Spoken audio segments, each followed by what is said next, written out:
વિનરમાં દક્ષિણ ગુજરાત યુનિવર્સિટીના કેમ્પસમાં ડ્રગ્સ રેકેટ ચાલી રહ્યું હોવાની શંકાને આધારે યુનિવર્સિટીના રજિસ્ટ્રારે વેસુ પોલીસ ઇન્સ્પેક્ટરને પત્ર લખ્યો છે। સુરતની વીર નર્મદ દક્ષિણ ગુજરાત યુનિવર્સિટીમાં વિદ્યાર્થીઓ ડ્રગ્સ લઈ રહ્યા છે તેવી આશંકાને આધારે પોલીસમાં અરજી કરવામાં આવી છે। આ પ્રકારનો પત્ર વેસુ પોલીસ સ્ટેશનને સુપરત કરીને ડ્રગ્સ ટેસ્ટ કરવા અરજી કરાઈ છે। નર્મદ યુનિવર્સિટી કેમ્પસમાં ગણપતિ દાદાની સ્થાપના પૂર્વે ફંડ ઉઘરાવવાનો વિવાદ હજુ શાંત નથી થયો। ત્યાં છેલ્લા 3 દિવસથી નર્મદ યુનિવર્સિટીમાં ગણપતિ દાદાની મૂર્તિની સ્થાપનાને લઈને ચાલી આવેલો વિવાદ આગળ વધ્યો છે।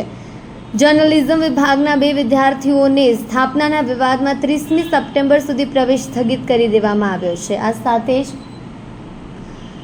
નર્મદ યુનિવર્સિટીમાં રજિસ્ટ્રાર આર.સી. ગઢવી દ્વારા વેસુ પોલીસ સ્ટેશનમાં અલગ અલગ 3 અરજીઓ કરાઈ છે, જેમાં પ્રથમ અરજીમાં હાલ જે સ્થાપનાને લઈને એવી વાતો કરવામાં આવી રહી છે કે તે વખતે વિદ્યાર્થીઓના વર્તન અને વિદ્યાર્થીઓ દ્વારા નશાકારક પદાર્થનું સેવન કરતા હોવાની માહિતી મળી હતી। આથી વિદ્યાર્થીઓના ડ્રગ્સ ટેસ્ટ કરવાની કાર્યવાહી પણ જાણ કરાઈ છે।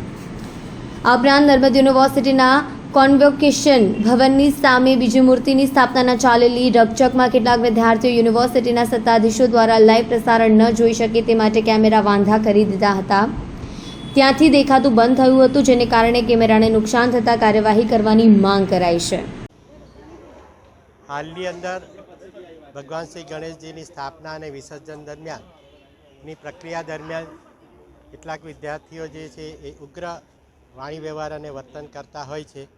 એને ધ્યાને લઈને કેમ્પસની બહાર આ પ્રકારની શંકા વ્યક્ત કરવામાં આવી છે। મૂર્તિને લઈને પણ વિવાદ સર્જાયો છે। એ સંદર્ભમાં 8 ફૂટની ઊંચી પ્રતિમા હોય તે પ્રતિબંધિત છે, એટલે એ જૂથને એ કેમ્પસની અંદર આ પ્રતિમાને લાવવાની ના પાડવામાં આવી છે। હવે કયા પ્રકારની કાર્યવાહી રહેશે? હવે યુનિવર્સિટીના ગેટથી જ આ તમામ પ્રકારના ચેકિંગ કરવામાં આવશે અને એની અંદર આદરણીય પોલીસ તંત્ર દ્વારા જે કંઈ કાર્યવાહી કરવામાં આવશે એમાં યુનિવર્સિટી તંત્ર સંપૂર્ણ સહકાર આપશે।